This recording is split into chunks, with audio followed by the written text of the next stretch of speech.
How to turn on location history in Google Opinion Rewards. Hello everyone, welcome back to our channel. In today's video, I'm going to show you how you can turn on location history in Google Opinion Rewards.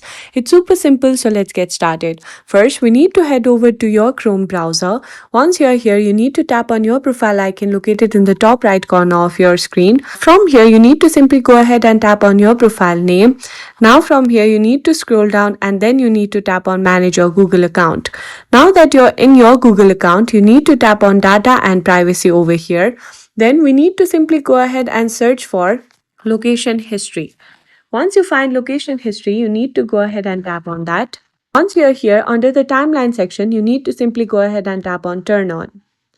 Then you need to simply go ahead and tap on turn on again.